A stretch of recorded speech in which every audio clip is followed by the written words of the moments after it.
পূর্ব পাকিস্তানের বাঙ্গুরা হিসাব করতেছে ট্যারিফ ইস্যুতে ভারতের কয়টা গিরা ঢুকল। কিন্তু বাঙ্গুরা এটা হিসাব করতেছে না যে তাদের সবগুলি গিরা ঢুকে গেছে এবং ভবিষ্যতে বের করার কোনো রকম সম্ভাবনা নাই।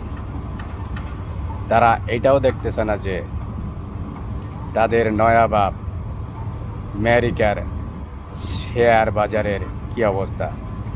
কিন্তু তারা এইটা হিসাব করতেছে ঠিকই যে ট্যারিফ ইস্যুতে ভারতের শেয়ার বাজারের ধস, এবং এটা তারা মনে করতেছে যে তারা ট্যারিফ ইস্যুতে বিশ্বকাপ জয় করছে। কিন্তু তারা এই ছোট্ট জিনিসটা বোঝে না যে ভারত তাদের জনগণের স্বার্থের বিরুদ্ধে কোনো মাফিয়া, কোনো আধিপত্যবাদের কাছে সামান্যতম মাথা নত করে নাই, সামান্যতম কম্প্রোমাইজ করে নাই। বাঙ্গুরা তাদের পটু ভাড়া দিয়ে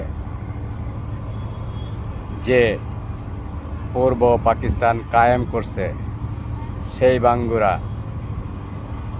তাদের বাপ দাদার দেশ পশ্চিম পাকিস্তানে যাতায়াতের জন্য সব ধরনের ভিসা জটিলতা দূর করে একদম ঢলঢলা করে ফেলেছে। কিন্তু তারা তাদের বাপ এবং দাদার দেশ পশ্চিম পাকিস্তানে না গিয়ে সেই ইহুদি নাসারার দেশ ইউরোপ তথা জার্মানি, সুইজারল্যান্ড, ফ্রান্স, সুইডেন ইত্যাদির দিকেই ঢুকতেছে।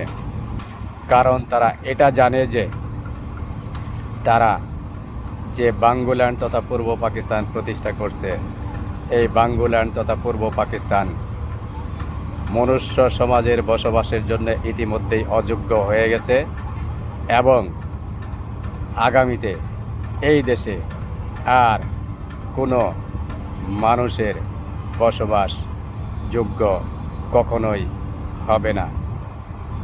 আরও একটা কথা বলি, সেইটা হচ্ছে বাঙ্গুরা যে ভারতের 7 সিস্টার্স, নয়াদিল্লি, পশ্চিমবঙ্গ দখল করবে, অথচ ভারতের পুশব্যাক বা ভারতীয় অবৈধ বসবাসকারীদের, ভারতের মধ্যে অবৈধ বসবাসকারীদের সেই বাঙ্গুল্যান্ড তথা পূর্ব পাকিস্তানের দিকে ঠেলে দিচ্ছে, সেই খবরই তারা রাখতে পারতেছে না।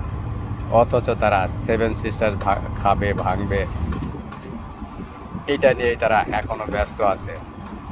বাঙ্গুদের যা ইচ্ছা সেটা হচ্ছে যে নিজের পটু ভাড়া দিয়ে নিজের পুটকির বঙ্গোপসাগর বুড়িগঙ্গা বানিয়ে অন্যের হিসাব করবে। আপনারা দেখতে থাকুন, জানতে থাকুন, বুঝতে থাকুন। ধন্যবাদ।